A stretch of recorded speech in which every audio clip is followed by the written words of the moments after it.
all take a breath, a deep belly breath, coming into the present moment with grounding, possibly some openness, some curiosity. My intention this morning is that we're going to be talking about awakening through relationships, that we all can maybe get some more insight to go toward awakening much more, because our world definitely needs that, and we need that. So February is the month of relationships, and the theme is relationships all month. I'm starting that out.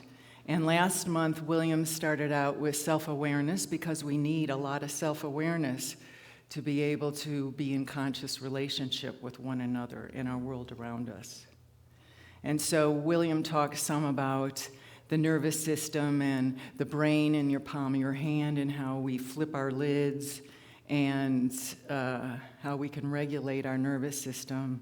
Rochelle talked about solo travel and paying attention to ourselves and looking at our belief systems. Ahmadine talked about the vagus nerve and being connected to the body, and also being connected to the body and your intuition, and that's how we do that, through the right brain. And then Katie talked about wounds to wisdom. And so, which all of this goes along with some of the plan also in spring to start classes in self-awareness, conscious relationship, how to communicate, listen, and be with conflict, and how do we do that in our lives? Because we have a intention to awaken. So what does awakening mean? If I talk about the word awakening, many of you have maybe heard it a lot and know it, and some maybe it's a new thing. But basically it's about remembering who we are as divine, whole individuals, beings, connected. We know that we're connected to one another. We know we're co-creators with life because we are connected. It's a unity principle that we have here. But how do we cultivate that?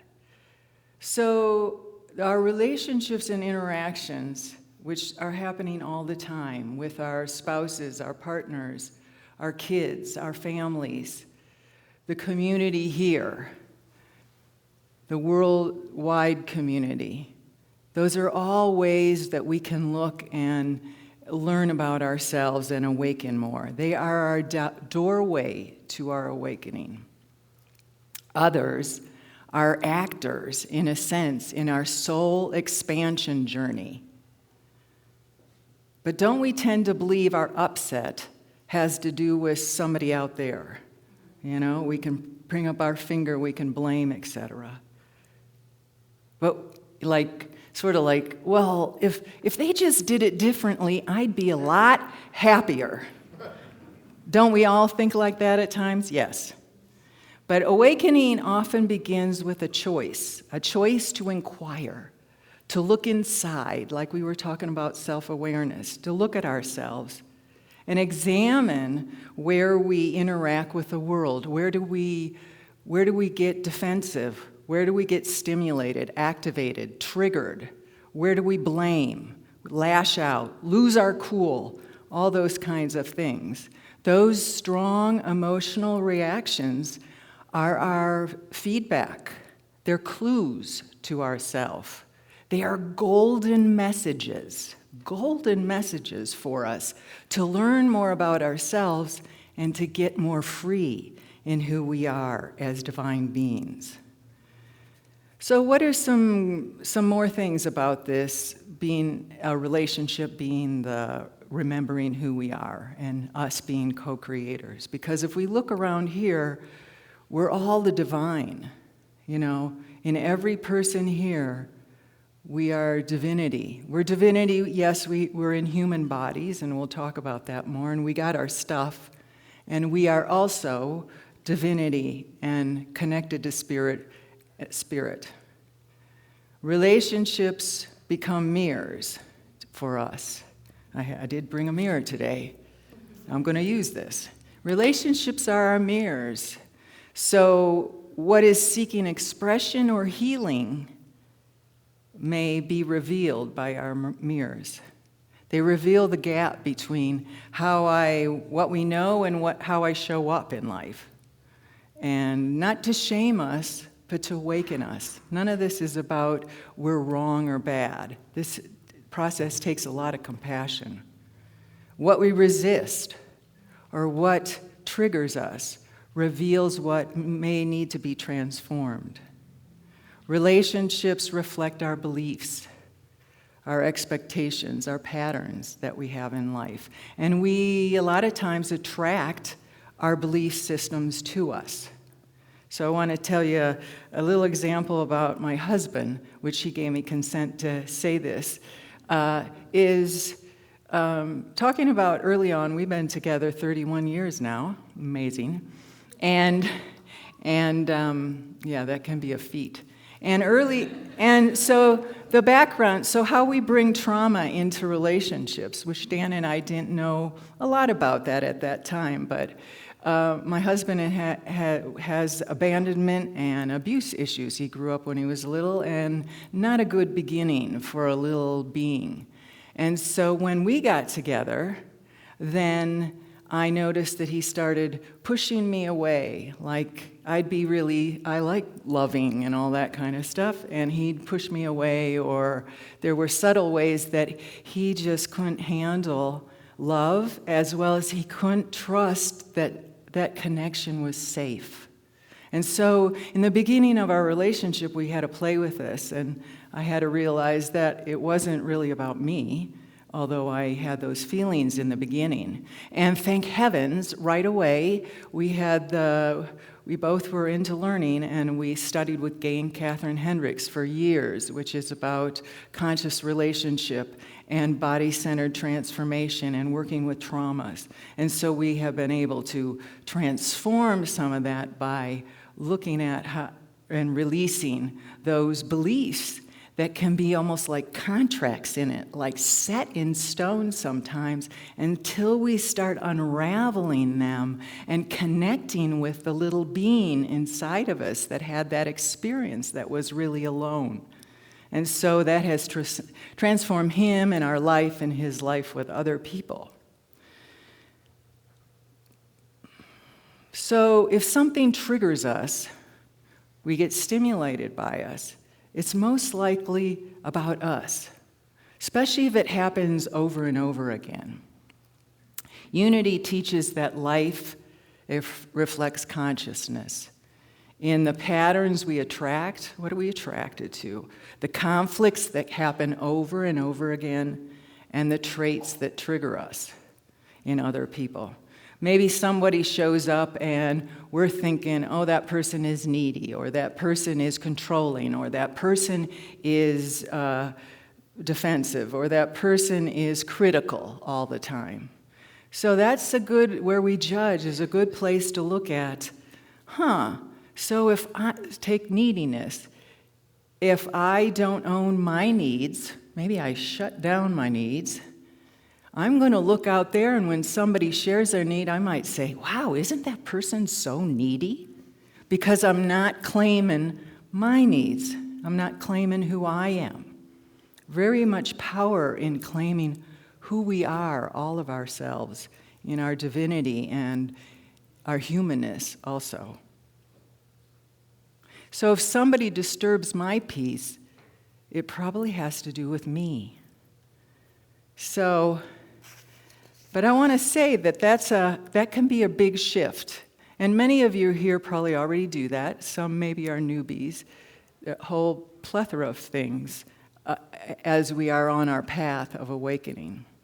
But this is a major change or a switch. Now I'm going to show you what's behind these two things here. So I'm going to talk some about going from unconscious and asleep to conscious and awake, and what this big shift is.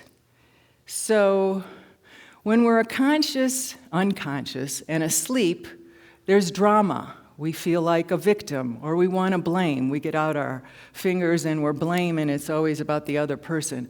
We think we're separate. We're not responsible for what happens in our lives or our reactions. Somebody else is. Victim. We don't have power, although this way of being feels like it has a lot of power. It's addictive. It has a lot of neurohormones, which makes us like to do this. We get adrenaline in our system and we're right and all that kind of stuff. But really, it doesn't have power to make change or to really get what we want. And then it's more left brain. Left brain has to do with instrumental brain, which is not relational at all. It's about fixing, analyzing, judging, blaming is in there, all those kinds of things. And over here, I don't really take on that I'm a co-creator with life. So, all of us go here. It's just how long do we stay in this? And how do we make the big shift, 180-degree shift to say, is there a better way to do this? How can I walk in this moment, into wakefulness or consciousness? And I'll say this takes a lot of courage, this takes a lot of commitment, and it takes a lot of loving and care for yourself and the world around you.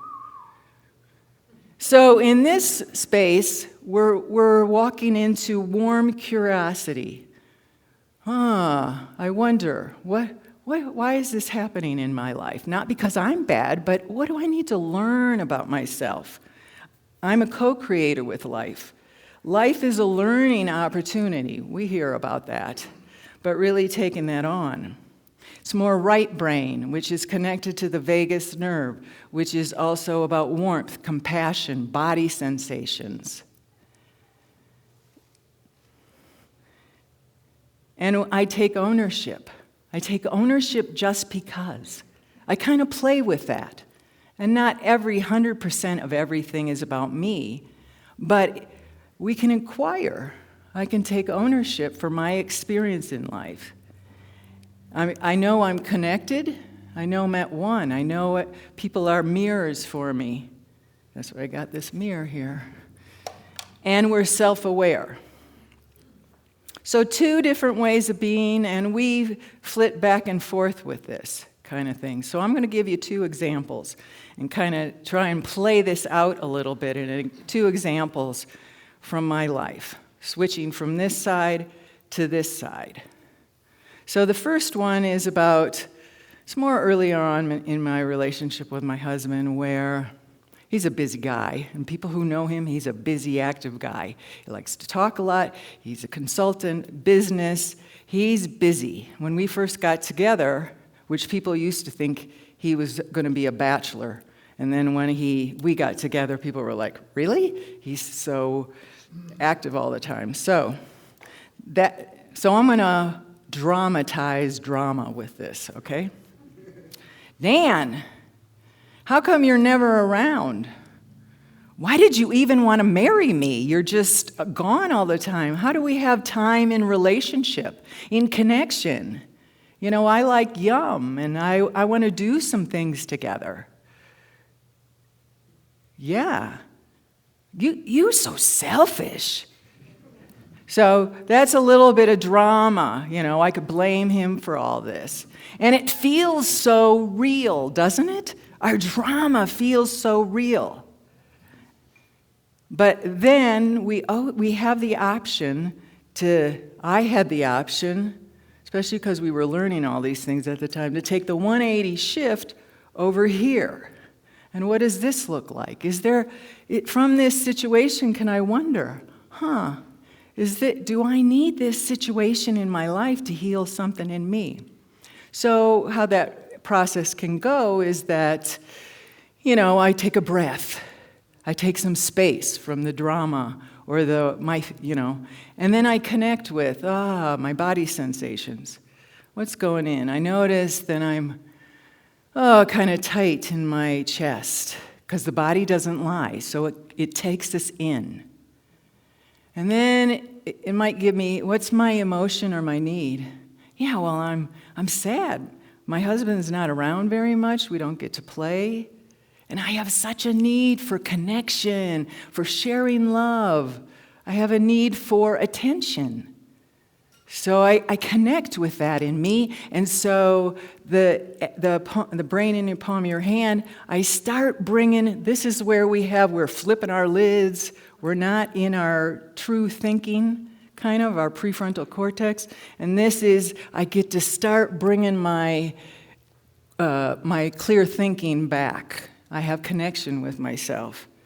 And then I can look at, well, why would I need this? Which I'm going through this pretty fast. In your life, you'd probably sit with it longer than I'm going to sit with it right now. And I know some of what I've healed with this. So then I look at, well, why would I need this? What from my past? What beliefs do I have that might want to play this out so I can look at it? And so what I found out is and some of my issues go to this, but it can go to, your parents or your ancestry.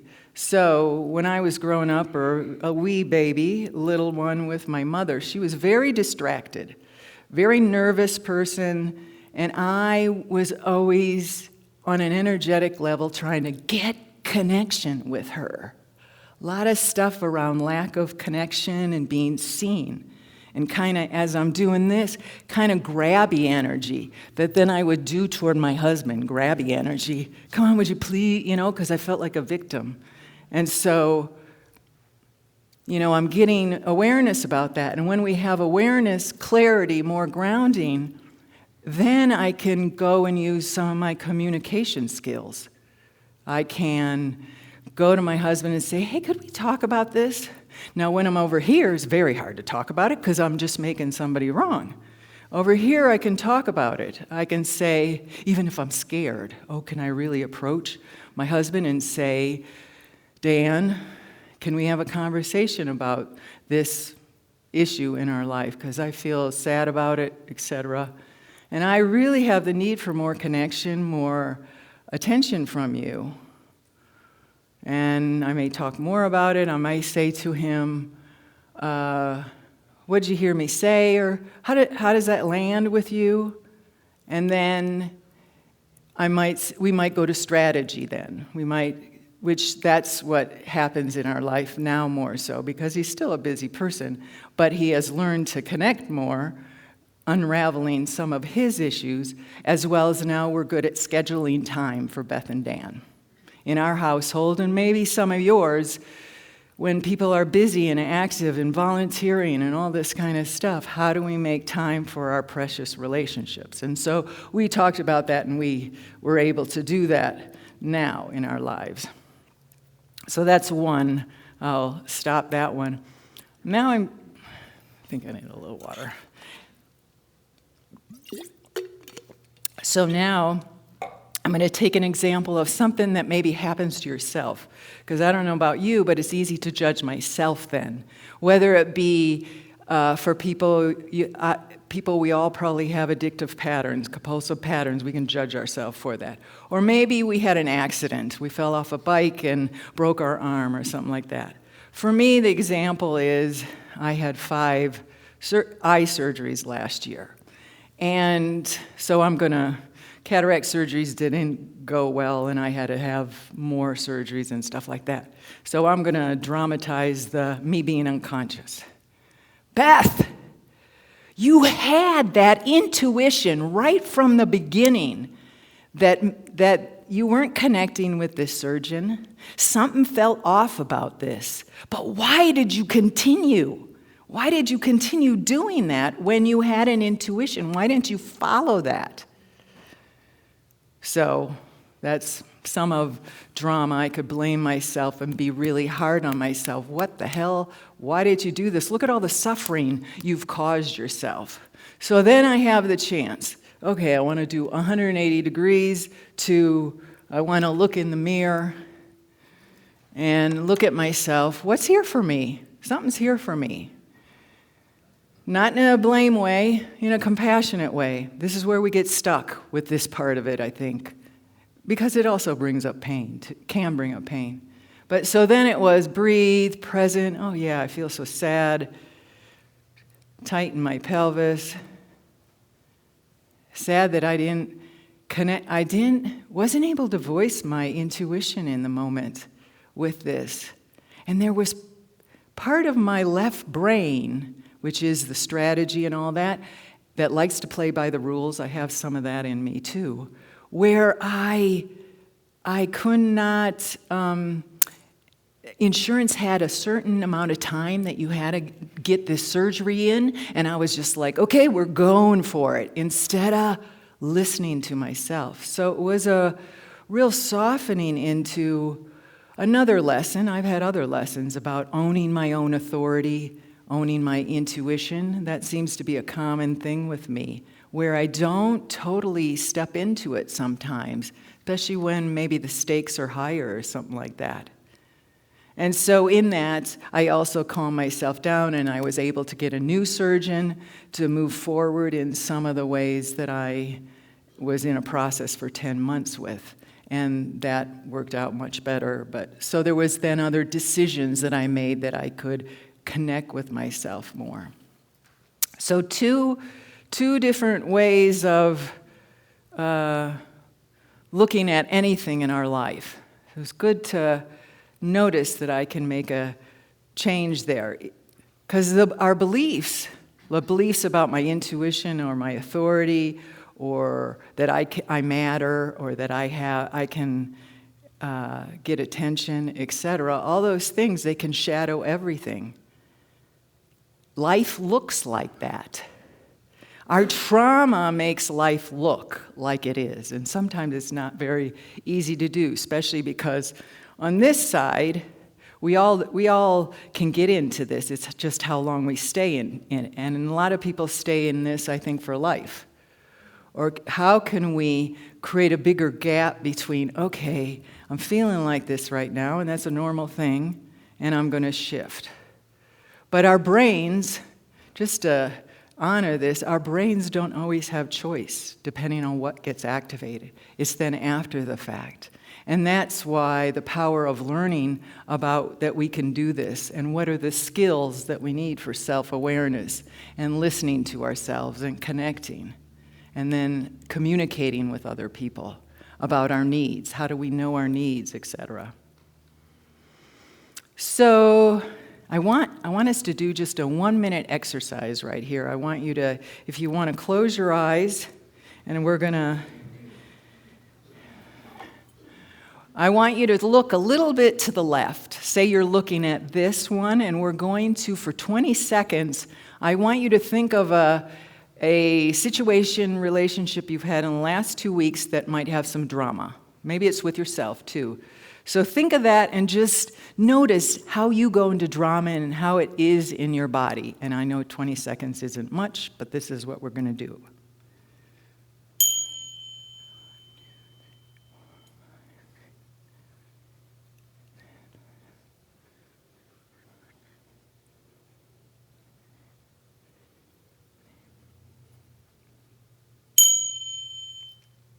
Okay, now I want you to turn more in your mind's eye to this side. This is this whatever your situation you thought of, this is your bow to your guru in a sense. What's here for you in this relationship situation? How can you be compassionate and curious toward yourself with warmth for 20 seconds? And notice what it feels like.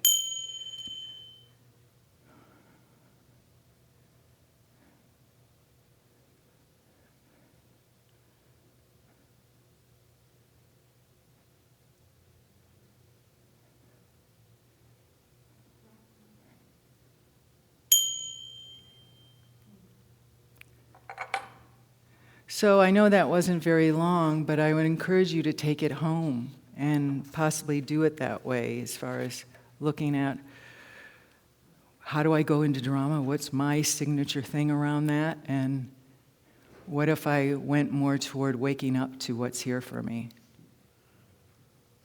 Because awakening is about reclaiming our projections, how we project, whether it be my neediness onto another, or how we project I'm not lovable, or I can't get attention, or whatever the case may be that is maybe a belief inside of me. So we reel that back so we're not projecting it so much onto other people.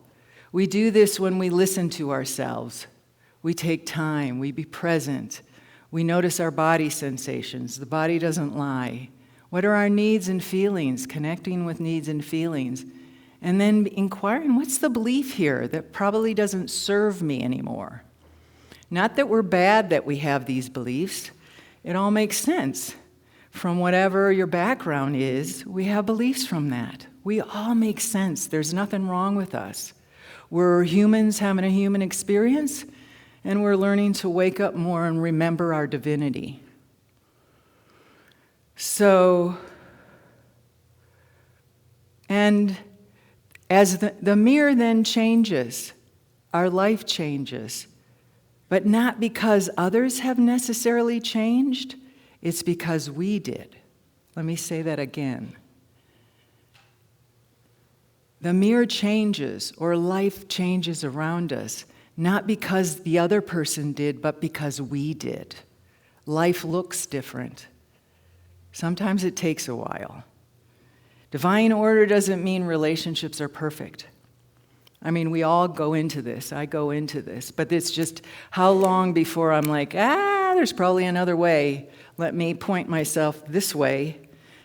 Because this energy, this doesn't feel very good, really, even though it's got the adrenaline, so it feels good. But it's not the truth of us.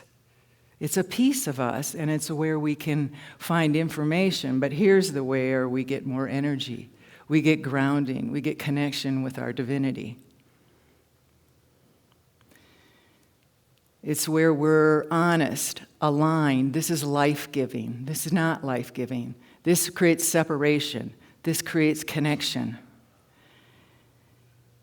You know, what we judge, resist, or even idealize in other people may be a divine quality that we haven't owned, or a trait that we learn to deny in ourselves, or a strength we fear claiming. What have we not fully claimed? You know, whether it's our voice, that's been a big one for me, or my worth, am I lovable? Or our authority, you know, my power, do I have power, authority, and my capacity to receive love? What's that about? The relationship that heals everything else is the one we have with ourselves. It all comes back to ourselves, really. At least that's the liberation. That's the freedom we have. That frees us up. So, throughout my life, I've wondered about, well, how do I get people to really want to do this? Or the why. So I'm going to talk a little bit about the why before we end.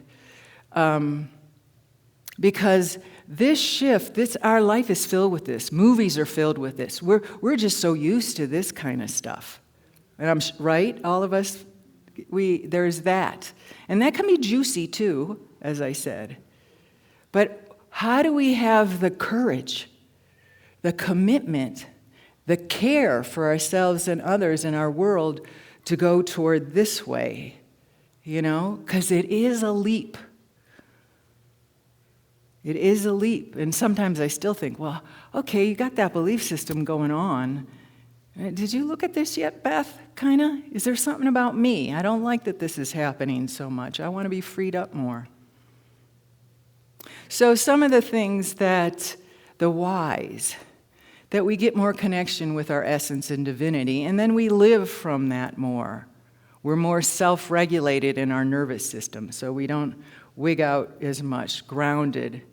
Equanimity. We have equanimity so we can hold space for other people more. There's more depth with others, more honest, aligned relationships with others, more connection with others, a depth of that. More flow. When we're in the flow with, in a sense, universal energy. Less drama. Not that we can't get into drama, but we can switch. And then our vibration, the vibration of this, which we have a ton of this in our world right now, don't we? This is a low vibration. This is a much different vibration, a much higher vibration. And don't we want way more of this in our personal lives, in the world around us? Because you are all leaders in bringing yourself, your families, your kids, this community, your wider community, and the world into more consciousness. We all can do that. Eckhart Tolle, if you know him, he's written lots of books, a spiritual person, says, true spiritual progress is revealed not by mystical experiences, but by assessing changes in our reactivity to life's challenges and freedom from the grip of thoughts and beliefs. So this is a big part of us getting free. It has been for me, and I still, we all still, until I die, I'll probably go over here until I, but how's the gap between that? Because the relationship that heals everything else is the one we have ourselves. And it ripples out. It is a vibration. So I really encourage us all to ripple out our awakened consciousness.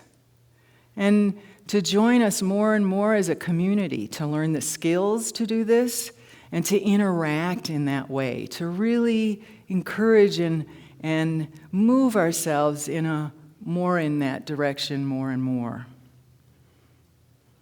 In compassionate, caring, curious kinds of ways, honoring our divinity.